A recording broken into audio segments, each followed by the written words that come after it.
नमस्कार, मैं हूं स्मिता रिशाल और आपकी कमाई बढ़ाने वाला पर्सनल फाइनेंस का हमारा ये खास शो योर मनी लेकर हम फिर से हाजिर हैं। जिंदगी के हर कदम पर पैसों की जरूरत के लिए किस तरीके से प्लानिंग करें, योर मनी में हम आपको ना सिर्फ बचत करना बताते हैं बल्कि अपनी बचत पर मोटा मुनाफा आप कैसे कमा सकते हैं ये गुण भी हम आपको सिखाते हैं ताकि आप अपनी जिंदगी के हर गोल को अच्छे से पूरा कर सके।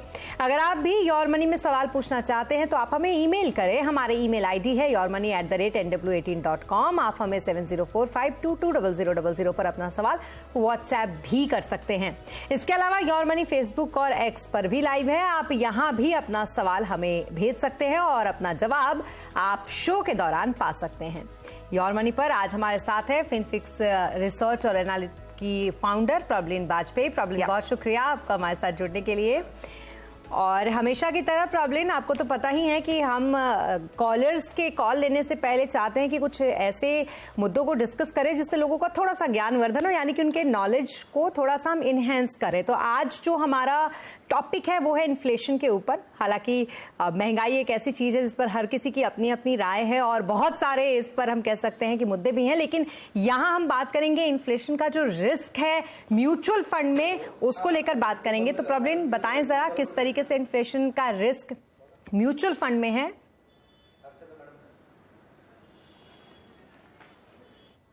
फुल इन्फ्लेशन की हम अक्सर बात करते हैं और महंगाई की मार की मेरे ख्याल से एक मिडिल क्लास इंसान इस चीज को बहुत बार दोहराता भी है। इन्फ्लेशन रिस्क एक ऐसा रिस्क है जो पर्सनल फाइनेंस का एक बहुत ही महत्वपूर्ण हिस्सा है, क्योंकि ये लगातार हमें एक चैलेंजिंग सिचुएशन में डालता है। हमें आने वाले समय में जैसे महंगाई बढ़ती चली जाती है उसके लिए अपनी इन्वेस्टमेंट्स को अलाइन करना है कि हमारा पैसा ना ही ग्रो हो पर हमारी जो परचेजिंग पावर है उसको भी मेंटेन कर पाए। और जो इन्फ्लेशन रिस्क है वो हमारी परचेजिंग पावर को घटाता है over a period of time. एक तरीके का बोलिए तो इनविजिबल रिस्क हो जाता है स्मिता जी, क्योंकि जब हम स्टॉक मार्केट्स की बात करते हैं तो हमें लगता है कि शेयर प्राइसेस ऊपर नीचे जाते हैं, वोलेटिलिटी है, कुछ तरीके के रिस्क बहुत ऑब्वियस तरीके से दिखते हैं। इन्फ्लेशन रिस्क क्या है कि बहुत पीछे से एक तरीके से बैकडोर एंट्री करता है और हमारे फ्यूचर जो हमारे प्रोस्पेक्ट्स हैं हमारी फाइनेंशियल जर्नी के, उनको डैमेज करता है। और इसीलिए इसको रिकॉग्नाइज करना अपनी इन्वेस्टमेंट जर्नी में बहुत ज्यादा जरूरी हो जाता है।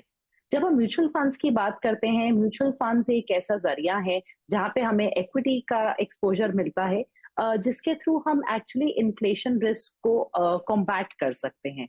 हम जब अपने इन्वेस्टमेंट जर्नी की शुरुआत करते हैं तो हमें इस चीज का बहुत ध्यान रखना है कि जो हमारी ओवरऑल एसेट एलोकेशन है, हमारी इन्वेस्टमेंट्स में कितना प्रतिशत फिक्स्ड इनकम में है या कितना प्रतिशत इक्विटीज में है, वो एकदम उस तरीके से आपका डिवाइडेड हो कि over a period of time ना ही आपका पैसा महंगाई के साथ बढ़े पर उससे ज्यादा बढ़े।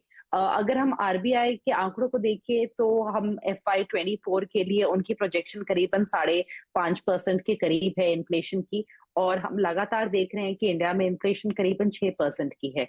और अगर हम इन्हीं आंकड़ों के साथ आगे चलें तो स्मिता जी, जो एक नॉर्मल हाउस होल्ड है उसका खर्चा एक बेसिक फॉर्मूला के तहत हर 12 साल में डबल हो जाता है। यानी कि अगर आज हमारे घर का खर्चा मान लीजिए 40,000 है तो आज से 12 साल बाद वो 80,000 हो जाएगा। और ऐसे में इक्विटी एक्सपोजर लेना बहुत जरूरी होता है ताकि हमारे जो रिटर्न्स हैं, नॉमिनल रिटर्न नहीं, हमारे जो रियल रिटर्न्स हैं वो पॉजिटिव रहें। और यही एक तरीका है महंगाई को बीट करने का। जी चलिए, आपने रिस्क भी बताया और साथ में उसको बीट कैसे करें आपने ये भी बताया, लेकिन ये जो रियल रेट ऑफ रिटर्न है इस पर इसका किस तरीके से असर पड़ता है और ये है क्या, ये भी जरा समझा दीजिए हमें। जी, रिटर्न्स तो जब हम बात करते हैं स्मिता जी, इट इज कि हमने किसी भी इन्वेस्टमेंट से क्या इंटरेस्ट पाया बेसिकली, और वो हम नॉमिनल रिटर्न बोलते हैं। जब भी हम सिर्फ डायरेक्टली रिटर्न को मेंशन करते हैं उसको आप मान के चलिए कि वो नॉमिनल रिटर्न्स है, उसने इन्फ्लेशन को फैक्टर इन नहीं किया है। जैसे अगर आज हमारे पास किसी की कोई एफडी है मान लीजिए जो 7% का रिटर्न दे रही है, तो उनका जो नॉमिनल रिटर्न है वो 7% हो गया। पर अगर हमारी महंगाई 6% की है तो एक साल बाद उनका पैसा अगर 107 रुपए हो गया और महंगाई 106 रुपए से बढ़ी है, क्योंकि जो आपके 100 रुपए की जो परचेजिंग पावर थी उसको मेंटेन करने के लिए अब आपको 106 रुपए चाहिए। तो यानी कि जो आपका रियल रिटर्न है वो सिर्फ 1 रुपया निकल के आता है, यानी कि 7 - 6 1%। तो इस चीज को समझना बहुत जरूरी है जब हम अपनी इन्वेस्टमेंट्स करें कि आपने रियल रिटर्न देखना है कि आपका पॉजिटिव होना चाहिए। और रियल रिटर्न में इस टाइम पे हम सिर्फ इन्फ्लेशन को ऐड कर रहे हैं, अगर हम टैक्सेशन को भी ऐड कर लें तो और ज्यादा गिरावट हो जाती है आपके फाइनल रिटर्न्स में। एंड अगर हम एसेट वाइज देखें तो हमारे पास इक्विटी और रियल एस्टेट दो ही ब्रॉडली एसेट क्लासेस निकल के आती हैं जहां पे हमारे पास पोटेंशियल है इन्फ्लेशन को बीट करने का और रियल रिटर्न्स पाने का। रियल रिटर्न्स अगर हम रियल एस्टेट में देखें तो वहां पे टिकट साइज बहुत बड़ा होता है और हर पॉकेट में हमने उतनी अब ग्रोथ नहीं देखी है। हम बहुत जगह इन्वेस्टमेंट्स को देखते हैं कि सही नहीं होती है रियल एस्टेट में। तो मेरे ख्याल से स्मिता जी, एक्विटीज वाया म्यूचुअल फंड्स एक बहुत ही इजी और मेरे ख्याल से एक हासिल फ्री तरीका है इन्वेस्टर्स के लिए पॉजिटिव रियल रिटर्न्स पाने का। अगर हम निफ्टी के पिछले 5-10 साल के रिटर्न देखें तो 11 से 12% के अगर रिटर्न मिले हैं और इन्फ्लेशन को हम 6% लेके चलें तो हमारे यहाँ पे जो रियल रिटर्न्स हैं वो भी निकल के करीबन 5% के आते हैं। यानी कि हमने महंगाई को ना ही बीट किया है, हमने अपनी इन्वेस्टमेंट्स में हमने जो इतना पैसा लगाया था हमने उसमें एक्चुअली में ग्रोथ देखी है अपनी परचेजिंग पावर में।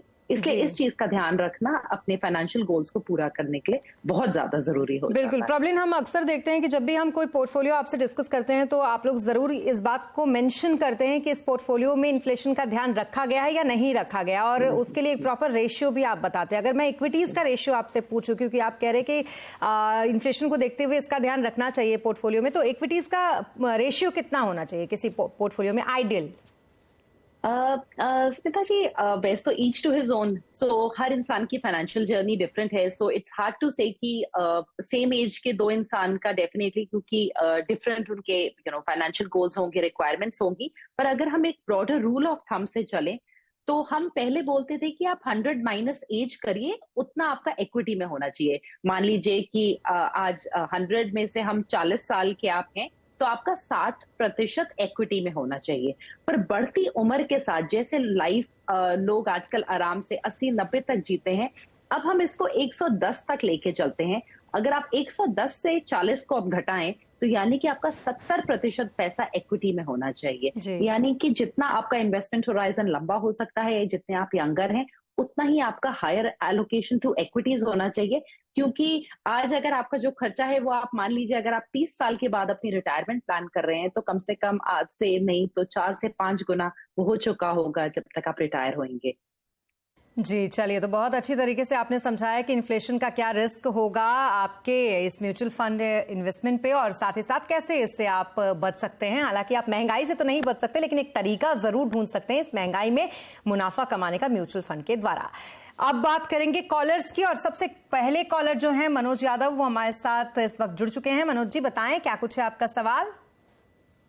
जी हाँ, मेरा सवाल ये है कि मैंने पिछले 20 सालों से करीब म्यूचुअल फंड की डिफरेंट स्कीम में इन्वेस्टमेंट किया हुआ है, कोई एसआईपी, लमसम, और अच्छा खासा रिटर्न भी हुआ क्योंकि मैंने रिडीम नहीं करता हूँ। तो टाइम टू टाइम, क्योंकि मुझे आगे 15 सालों के लिए मुझे और रिटायरमेंट के बाद मुझे चाहिए होंगे पैसे। दूसरा चीज, सवाल मेरा है कि हर टाइम पर मुझे, अभी मेरी जॉब हो गई बंद, अभी मेरी सब एसआईपी सभी चीजें बंद हो चुकी है, तो अभी मुझे क्या स्ट्रेटजी फॉलो करना चाहिए जिससे इसमें क्या उसी रेट ऑफ रिटर्न, या जनरली हम एक्सपेक्ट करते हैं 12% या अबव हम इक्विटी में एक्सपेक्ट करते हैं, तो क्या वैसा ही रिटर्न आगे भी मिलेगा? ये मेरा बेसिक सवाल है।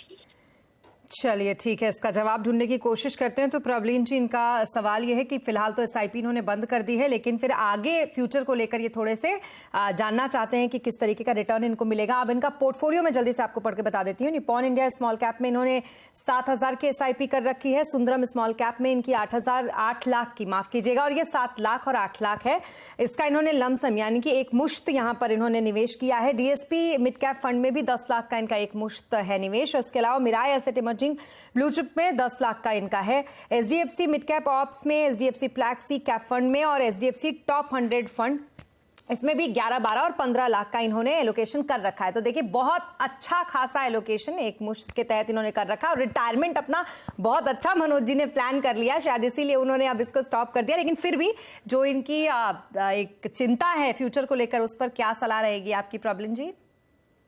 जी, पहले तो मनोज जी को मैं कंग्रेचुलेट करना चाहूंगी कि इतने डिसिप्लिन तरीके से 20 इयर्स की एक इन्वेस्टमेंट जर्नी उन्होंने पूरी की है, विच इज रियली कमेंडेबल।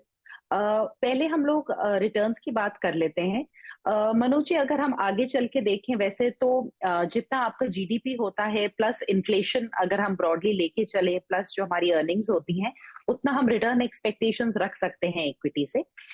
तो हमारा जीडीपी अगर हम 6.5-7% पे लेके चलें, प्लस अगर हम अपना इन्फ्लेशन 5% के करीब लेके चलें, तो डेफिनेटली आपने जो रिटर्न एक्सपेक्टेशंस सेट की हैं कि समवेयर बिटवीन 11 to 13% डेफिनेटली मिल सकता है। और उसमें भी पॉकेट्स जैसे हो गए मिड कैप्स और स्मॉल कैप्स में डेफिनेटली रिटर्न पोटेंशियल ज्यादा होता है। पर तो भी हम बहुत कंजर्वेटिव चलते हैं 11% की अगर हम रिटर्न एक्सपेक्टेशन से चलें, बिकॉज टैक्सेशन एक ऐसी चीज है जिसके बारे में जिसके ऊपर हमारा कंट्रोल नहीं है। तो अगर हम 11% के हिसाब से चलें तो आप नेक्स्ट 15 ईयर्स में करीबन 4 करोड़ इस पोर्टफोलियो से क्रिएट कर पाएंगे। सो आई थिंक जो आपकी रिटायरमेंट के लिए काफी डिसेंट अमाउंट होगा। और जो आपका पोर्टफोलियो है इस टाइम पे, क्योंकि अभी आगे 15 साल तक कंटिन्यू होना है, यहाँ पे आपके पास large cap, flexi cap, large mid and small cap के 2 हैं, मिड कैप्स में आपके पास 2 हैं। कुछ थोड़े बेसिक में चेंजेस आपको सजेस्ट करना चाहूंगी और आप अपने कंफर्ट के हिसाब से उनको इम्प्लीमेंट कर लीजिए। एक तो जो आपका एचडीएफसी का फ्लेक्सी कैप है, एचडीएफसी का टॉप 100 है, they both are basically essentially large cap fund की तरह ही है। जो फ्लेक्सी कैप फंड है उसमें भी 80%, 85 to 90% लार्ज कैप स्टॉक्स ही हैं, एंड जिसका काफी ज्यादा सिमिलर ही पोर्टफोलियो है इवन टॉप 100 से। तो मेरे ख्याल से इन दोनों को आप कंसोलिडेट कर सकते हैं और आप फ्लेक्सी कैप को कंटिन्यू कर लीजिए because of the very structure कि उनके पास 65% के जितना बेसिक इक्विटी में डालना है और वो ओवरऑल इक्विटीज में कहीं पे भी डाल सकते हैं instead of the large cap fund, क्योंकि उनको 80% सिर्फ लार्ज कैप्स में रखना होगा। तो मेरे ख्याल से आप टॉप 100 से इवेंचुअली निकल के आप अपने फ्लेक्सी कैप में ही उसको एड ऑन कर लीजिए। आप लार्ज एंड मिड कैप को अपने कंटिन्यू कर लीजिए। जो आपके 2 मिड कैप फंड्स हैं वहां पे डीएसपी को आप थोड़ा सा अंडर चेक रख लीजिए। थोड़ा सा लैग किया है on a rolling return basis as compare to its peers. अगर आप इवेंचुअली उसको एग्जिट करने का सोचते हैं तो मेरी सलाह होगी कि आप वहां पे मिड कैप इंडेक्स फंड जोड़ें। एक एक्टिव स्ट्रैटेजी आपके पास ऑलरेडी रह जाएगी और आप एक मिड कैप इंडेक्स जोड़ लीजिए। और स्मॉल कैप में मेरे ख्याल से हमने बहुत रैली देखी है इस साल। आप सुंदरम से एग्जिट कर सकते हैं एंड ग्रेजुअली उसको या तो आप स्मॉल कैप में ही या अपने मिड कैप इंडेक्स को शामिल करके अपना जो मिड कैप एलोकेशन है उसको इंक्रीज कर सकते हैं। एंड ब्रॉडली उसके अलावा बहुत ज्यादा मैं कोई चेंजेस नहीं बोलूंगी बिकॉज आई थिंक जो आपकी कंपाउंडिंग है हम उसको ज्यादा डिस्टर्ब नहीं करेंगे। आपकी फंड चॉइस डिसेंट है। बिल्कुल, बहुत ही कम ऐसे कॉलर्स होते हैं जो इस तरीके से इतने डिसेंट तरीके से पोर्टफोलियो बनाते हैं और खास करके इतना अच्छा इन्वेस्टमेंट जो है वो करते हैं और फ्यूचरिस्टिक काफी उनका गोल होता है, प्लान होता है। वो मनोज जी के पोर्टफोलियो में बखूबी है। बाकी जैसा कहा है प्रबलिन जी ने, थोड़े बहुत जो चेंजेस हैं वो अगर आप करेंगे तो और इनहेंस करेंगे आप अपने पोर्टफोलियो को। चलिए अगले कॉलर, और इन कॉलर को लेने से पहले ये बता दें कि हमारा ये शो जो है वो सिर्फ भारत में ही नहीं बल्कि भारत के बाहर भी देखा जाता है और इसका उदाहरण रहा है कि हमें हमेशा बाहर से कॉल आते रहे हैं। इसलिए दुबई से हमारे साथ सुनील पासवान जुड़ चुके हैं। सुनील जी बताएं क्या कुछ है आपका सवाल। Good evening madam. Good evening. मैं सुनील बोल रहा हूँ दुबई से जी। मेरे पास 3 फंड है, Parag Parikh flexi cap 2000 monthly, Axis blue chip fund 2000 monthly, Tata digital fund 2000 monthly का है। टोटल 3 SIP 6000 मंथली जाता है मेरा एंड पोर्टफोलियो वैल्यू 1 लाख का हुआ है अभी present time. After 20 year 1 crore target. क्या एनी फंड चेंज करने का सोल्यूशन है या फिर फंड ओके है? ठीक है, तो जो फंड है उसमें से निकलूं या उसमें बनी रहूं, प्रॉब्लम जी ये तो इन्होंने पूछा है। और टारगेट इनका 20 साल में 1 करोड़ है, जो कि बहुत एक तरीके से इन्होंने नॉमिनल टारगेट अपने लिए फिक्स किया। और फिर वही जो हमने स्टार्टिंग में बात की थी कि इन्फ्लेशन का शायद इन्होंने ध्यान नहीं रखा है। फिर भी इनका पोर्टफोलियो जो है वो पढ़ के आपको बता देती हूँ। यहाँ पे पराग पारिक फ्लेक्सी कैप फंड है जिसमें 2000 का एलोकेशन है, एक्सिस स्मॉल कैप है 1000 का एलोकेशन के साथ, और टाटा डिजिटल इंडिया फंड है 1000 के एलोकेशन के साथ। क्या कुछ रहेगी इन्हें सलाह आपकी? बहुत अच्छा इन्वेस्टमेंट होराइजन लेके चल रहे हैं Sunil ji, which is very nice. 1 crore का जैसे भी आपने स्मिता जी बोला कि टारगेट शायद कल को थोड़ा कम पड़ जाए, तो मैं पहले सुनील जी को बताना चाहूंगी कि जो 1 करोड़ की रकम है आज से 20 साल बाद, वो आज के 32 लाख के बराबर होगी अगर 6% का इन्फ्लेशन लेके चले। यानी कि उस टाइम पे अगर आपको आज का 1 करोड़ चाहिए तो आपका इन्वेस्टमेंट डेफिनेटली और ज्यादा टारगेट जो अमाउंट है वो बड़ा होना चाहिए, तभी आप करीबन आपका 2.25 से 2.5 करोड़ का टारगेट होगा तो वो आज के 1 करोड़ के बराबर होगा। सो आप प्लीज इस चीज का एक ध्यान रखिए। जो आपका पोर्टफोलियो है वो आपने एक फ्लेक्सी कैप फंड उठाया है, एक स्मॉल और एक थेमैटिक। अक्सर हम लोग स्मॉल कैप और थेमैटिक फंड्स हम हाई रिस्क कैटेगरी में डालते हैं और अपनी जो पोर्टफोलियो की जो कंस्ट्रक्ट है उसकी शुरुआत में हम इन दोनों कैटेगरीज को यूजुअली नहीं डालते हैं, पर क्योंकि आप डाल चुके हैं आप कंटिन्यू कर लीजिए अपने फ्लेक्सी कैप के साथ भी। पर मेरी सजेशन ये होगी कि आप इसके साथ अब 2 पैसिव फंड्स को जोड़िए, एक लार्ज कैप इंडेक्स और एक मिड कैप इंडेक्स, और उससे आपका पोर्टफोलियो मेरे ख्याल से काफी होलिस्टिक हो जाएगा। क्योंकि अभी जो आपकी इन्वेस्टमेंट है 4,000 प्लस जो आपका पोर्टफोलियो वैल्यू है, उससे अगर हम रिटर्न्स देखें 11% के, तो आपका शॉर्टफॉल हो जाएगा, आप करीबन 43-44 लाख ही जमा कर पाएंगे अगले 20 साल में। तो या तो आप अपनी SIP को करीबन 6-6,500 से बढ़ाइए, या फिर आप हर साल 12 से 13% का स्टेप अप कर लीजिए, जैसे थोड़ी थोड़ी रकम से आपने बढ़ाया, विच इज 12 से 13% के रेंज में, तो आप अपना पोर्टफोलियो से अपना जो टारगेट है उसको अचीव कर पाएंगे। तो ये कुछ सजेशंस हैं, और अपनी इन्वेस्टमेंट्स को आप वैसे भी लगातार बढ़ाते रहिए ताकि कल को चल के आपका 1 करोड़ से ज्यादा का ही टारगेट अचीव हो पाए। जी बिल्कुल। तो मंथली 4,000 की SIP को आप थोड़ा बढ़ाइए और 6500 रुपए की SIP आप अतिरिक्त अगर कर सकते हैं, क्योंकि जो टारगेट आपने रखा है उसको आप उसी से हासिल कर पाएंगे, तो आप उसका बढ़ाने की कोशिश करें अपने SIP को। और साथ ही 10,500 की SIP से 20 साल में आप 1 करोड़ हासिल कर सकते हैं। लेकिन जैसा कि बताया आपको प्रॉब्लम जी ने कि 20 साल के बाद इसकी वैल्यू काफी कम रहेगी, इसलिए इन्फ्लेशन का ध्यान जरूर इसमें रखें। और इसी के साथ यहाँ पर रुकेंगे एक छोटे से ब्रेक के लिए, लेकिन ब्रेक के बाद भी सवाल जवाब का सिलसिला यूं ही चलता रहेगा। फिर आपका स्वागत है, आप देख रहे हैं योर मनी, पर्सनल फाइनेंस से जुड़ा हमारा ये शो, जिसमें हम देते हैं आपके हर सवाल का जवाब। और आपके हर सवाल का जवाब देने के लिए आज हमारे साथ मौजूद हैं प्रॉब्लम वाजपेयी। तो चलिए नेक्स्ट कॉलर उनको ले लेते हैं। रितेश इस वक्त हमारे साथ है। रितेश बताइए क्या कुछ है आपका सवाल। हाँ हेलो मैम। जी रितेश बताएं। हाँ मेरा सवाल है, मुझे 15 साल में 1 करोड़ रुपए चाहिए अभी। हाँ तो मैं 6 फंड में निवेश करता हूँ। ठीक है। हाँ तो ये मेरा जो टारगेट है वो क्या पूरा हो पाएगा? ओके। तो 15 साल में 1 करोड़ का इनका टारगेट है प्रॉब्लिन, और काफ़ी ज़्यादा वो हैं उसको लेकर, वो अपने टारगेट को लेकर। सबसे पहला उनका यही सवाल था, पोर्टफोलियो का रिव्यू चाहते हैं। और साथ ही जो फंड है वो मैं आपको बता दूं, SBI टेक्नोलॉजी ऑप्स फंड है जिसमें 1,000 का एलोकेशन है, SBI स्मॉल कैप फंड है, SBI डिविडेंड फंड है, SBI magnum mid cap fund है, एक्सिस स्मॉल कैप फंड है, Parag Parikh flexi cap fund है।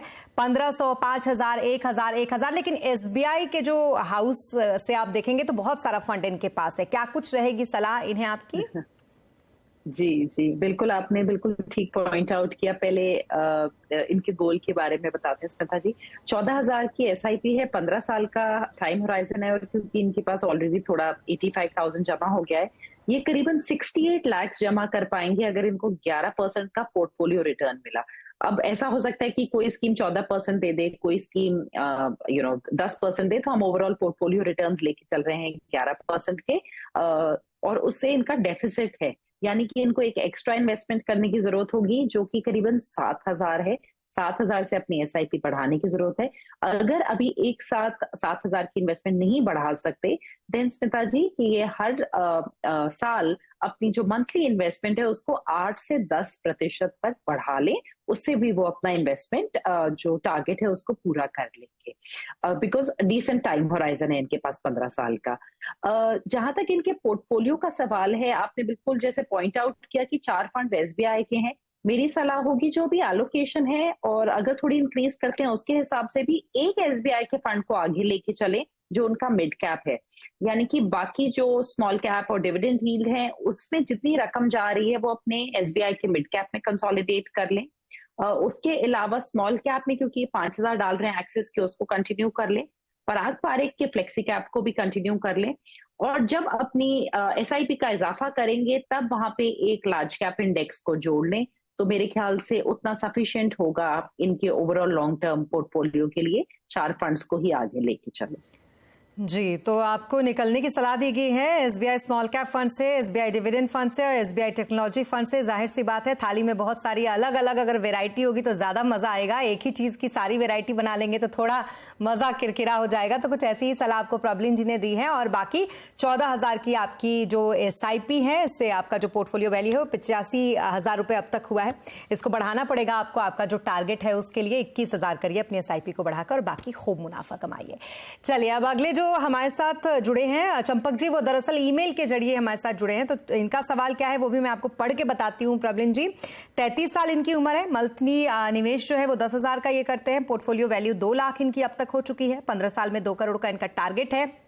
15 साल में कितना कॉर्पस होगा ये जानना चाहते हैं और पोर्टफोलियो का रिव्यू ये चाहते हैं कि कहां से निकले और कहां पर बने रहे। इनका जो पोर्टफोलियो है वहां पर क्वांट एक्टिव फंड इनमें इन्होंने ले रखा है 3,000 का एलोकेशन। एक्सिस स्मॉल कैप में 3,000 का एलोकेशन है। उसके अलावा PGIM India mid cap fund में 3,000 का एलोकेशन है और साथ ही आईसीसी प्रू टेक फंड में 1,000 का एलोकेशन है। क्या कुछ रहेगी सलाह इन्हें आपकी? 10,000 की एसआईपी जा रही है स्मिता जी। 4 फंड्स हैं तो ठीक है, अभी आप कंटिन्यू कर सकते हैं अपने फंड्स को, क्योंकि इनके पास एक मल्टी कैप है, स्मॉल कैप और मिड कैप फंड है। पर अगेन लंबे समय का पोर्टफोलियो, मुझे लगता है यहाँ पे एक पैसिव फंड को जोड़ने का स्कोप है, क्योंकि वैसे भी इनका शॉर्टफॉल हो रहा है। अपनी जो करंट एसआईपी और इन्वेस्टमेंट है उससे ये करीबन 55 लाख ही जमा कर पाएंगे 11% के पोर्टफोलियो रिटर्न्स पे। और इनको अगर अपना 2 करोड़ का टारगेट पूरा करना है तो इनको काफी ज्यादा अधिक 31,000 से अपनी एसआईपी को बढ़ाने की जरूरत है, या फिर हर साल 25% से अपनी एसआईपी की रकम को बढ़ाएं तो ये अपना लक्ष्य पूरा कर पाएंगे। और जो मेरे ख्याल से जहां पे इजाफा करेंगे वो क्योंकि इनके पास सारे एक्टिव फंड्स हैं, मेरी सलाह होगी कि ये एक large mid cap 250 index fund आता है उसको ऐड कर लें। उससे इनको निफ्टी 50 और मिड कैप 150 दोनों का एक कंसोलिडेटेड एक्सपोजर मिल जाएगा। And I think long term के लिए एक पैसिव फंड इनके पोर्टफोलियो के लिए अच्छा रहेगा। जी, तो 10,000 की एसआईपी और 15 साल में 11% के रेट से सिर्फ 55 लाख ही आपके बन रहे हैं। तो बाकी का जो शॉर्टफॉल है उसके लिए आप अपनी एसआईपी को बढ़ाइए। अगर 2 करोड़ आपको चाहिए तो 31,000 का आपको एसआईपी करना पड़ेगा। वो आपके ऊपर है कि आप एसआईपी बढ़ाते हैं या फिर जो स्टेप अप करना होता है एसआईपी में हर साल वो आप करते हैं। जो चाहिए आप चुनिए और इसके जरिए आप खूब मुनाफा कमा सकते हैं म्यूचुअल फंड में इन्वेस्टमेंट करके। चलिए अब आज के लिए प्रॉब्लम जी, जो नए दर्शक है जो हमें देख रहे हैं वो भी और जो हमेशा से म्यूचुअल फंड में इन्वेस्ट करते आए हैं उनके लिए भी, जो टॉप 4 फंड होते हैं आपके, आज के लिए क्या होंगे? पहला है मेरा large mid cap 250 index fund, जिसकी अभी सलाह मैंने दी थी। ये एडेलवाइस का है और अभी नया एक फंड हाउस है वो भी लेके आ रहा है। ये करीबन 86% जो मार्केट कैप है स्मिता जी उसको रिप्रेजेंट करता है और ये उन पोर्टफोलियोज के लिए अच्छा है जहां पे सिर्फ एक्टिव फंड्स हैं और एक वो पैसिव फंड जोड़ना चाहते हैं। लार्ज मिड का एक कॉम्पोजिट मिक्स है। सेकंड है एसबीआई का मल्टी एसेट फंड। ये हमें गोल्ड, फिक्स्ड इनकम और इक्विटीज तीनों का एक्सपोजर देता है।